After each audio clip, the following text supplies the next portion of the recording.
بسم اللہ الرحمن الرحیم۔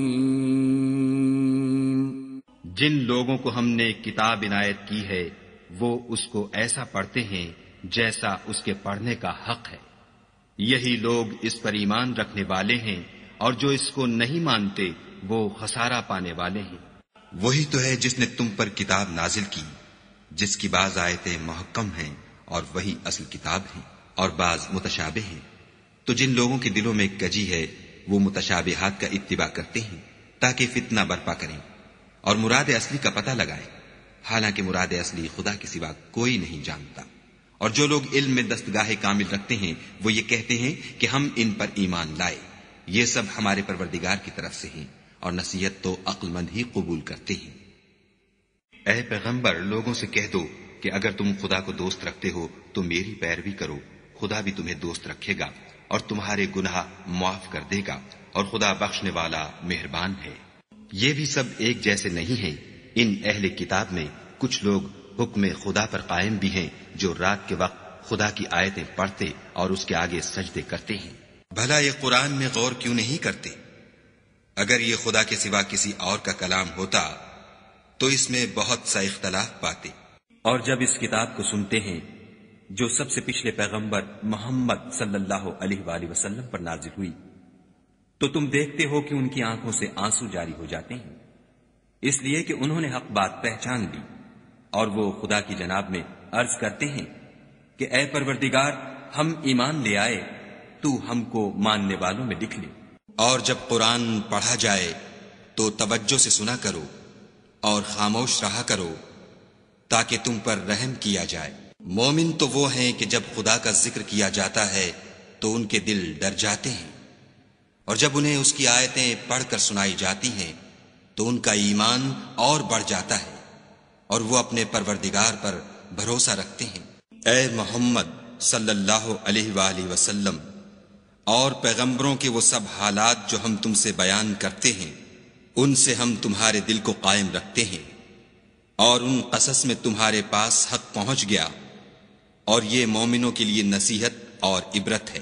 اور ہم نے تم کو 7 آیتیں جو نماز میں دوہرا کر پڑھی جاتی ہیں، یعنی سورہ الحمد اور عظمت والا قرآن عطا فرمایا ہے۔ اور جب تم قرآن پڑھنے لگو تو شیطان مردود سے خدا کی پناہ مانگ لیا کرو۔ کہہ دو کہ تم اس پر ایمان لاؤ یا نہ لاؤ، یہ فی نفس ہی حق ہے۔ جن لوگوں کو اس سے پہلے علم کتاب دیا گیا ہے، جب وہ ان کو پڑھ کر سنایا جاتا ہے تو وہ ٹھوڑیوں کے بل سجدے میں گر پڑتے ہیں، اور وہ ٹھوڑیوں کے بل گر پڑتے ہیں اور روتے جاتے ہیں، اور اس سے ان کو اور زیادہ عاجزی پیدا ہوتی ہے۔ کہہ دو کہ تم خدا کو اللہ کے نام سے پکارو یا رحمان کے نام سے، جس نام سے پکارو اس کے سب نام اچھے ہیں، اور نماز نہ بلند آواز سے پڑھو اور نہ آہستہ، بلکہ اس کے بیچ کا طریقہ اختیار کرو۔ اور ہم نے اس قرآن میں لوگوں کے سمجھانے کے لیے طرح طرح کی مثالیں بیان فرمائی ہیں، لیکن انسان سب چیزوں سے بڑھ کر جھگڑالو ہے۔ کیا انہوں نے اس کلام میں غور نہیں کیا، یا ان کے پاس کوئی ایسی چیز آئی ہے جو ان کے اگلے باپ دادا کے پاس نہیں آئی تھی؟ یہ ایک سورت ہے جس کو ہم نے نازل کیا اور اس کے احکام کو فرض کر دیا، اور اس میں واضح المطالب آیتیں نازل کیں تاکہ تم یاد رکھو۔ اور وہ کہ جب ان کو پروردگار کی باتیں سمجھائی جاتی ہیں تو ان پر اندھے اور بہرے ہو کر نہیں گرتے، بلکہ غور و فکر سے سنتے ہیں۔ اے محمد صلی اللہ علیہ وآلہ وسلم، یہ کتاب جو تمہاری طرف وحی کی گئی ہے، اس کو پڑھا کرو اور نماز کے پابند رہو۔ کچھ شک نہیں کہ نماز بے حیائی اور بری باتوں سے روکتی ہے، اور خدا کا ذکر بڑا اچھا کام ہے، اور جو کچھ تم کرتے ہو خدا اسے جانتا ہے۔ ہماری آیتوں پر تو وہی لوگ ایمان لاتے ہیں کہ جب ان کو ان سے نصیحت کی جاتی ہے تو سجدے میں گر پڑتے اور اپنے پروردگار کی تعریف کے ساتھ تسبیح کرتے ہیں اور غرور نہیں کرتے۔ اور تمہارے گھروں میں جو خدا کی آیتیں پڑھی جاتی ہیں اور حکمت کی باتیں سنائی جاتی ہیں، ان کو یاد رکھو، بے شک خدا باریک بین اور باخبر ہے۔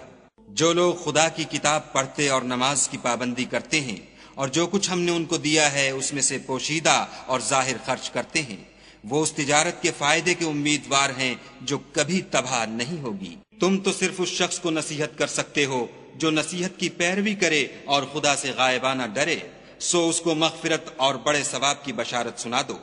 خدا نے نہایت اچھی باتیں نازل فرمائی ہیں، یعنی کتاب جس کی آیتیں باہم ملتی جلتی ہیں اور دہرائی جاتی ہیں۔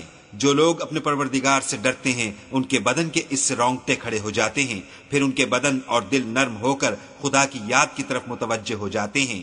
یہی خدا کی ہدایت ہے، وہ اس سے جس کو چاہتا ہے ہدایت دیتا ہے، اور جس کو خدا گمراہ کرے اس کو کوئی ہدایت دینے والا نہیں۔ اور یہ قرآن تمہارے لیے اور تمہاری قوم کے لیے نصیحت ہے، اور لوگوں تم سے عنقریب پرسش ہوگی۔ اور جب ہم نے جنوں میں سے کئی شخص تمہاری طرف متوجہ کیے کہ قرآن سنیں، تو جب وہ اس کے پاس آئے تو آپس میں کہنے لگے کہ خاموش رہو۔ جب پڑھنا تمام ہوا تو اپنی برادری کے لوگوں میں واپس گئے کہ ان کو نصیحت کریں۔ بھلا یہ لوگ قرآن میں غور نہیں کرتے یا ان کے دلوں پر قفل لگ رہے ہیں؟ اور رات کے بعض اوقات میں بھی اور ستاروں کے غروب ہونے کے بعد بھی اس کی تنزیہ کیا کرو، اور ہنستے ہو اور روتے نہیں، اس کو وہی ہاتھ لگاتے ہیں جو پاک ہیں۔ جس دن تم مومن مردوں اور مومن عورتوں کو دیکھو گے کہ ان کے ایمان کا نور ان کے آگے آگے اور داہنی طرف چل رہا ہے، تو ان سے کہا جائے گا کہ تم کو بشارت ہو کہ آج تمہارے لیے باغ ہیں جن کے تلے نہریں بہ رہی ہیں، ان میں ہمیشہ رہو گے، یہی بڑی کامیابی ہے۔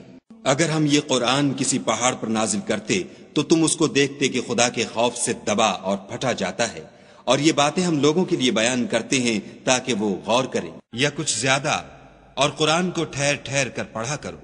ہم تمہیں پڑھا دیں گے کہ تم فراموش نہ کرو گے، مگر جو خدا چاہے وہ کھلی بات کو بھی جانتا ہے اور چھپی کو بھی۔ تو جب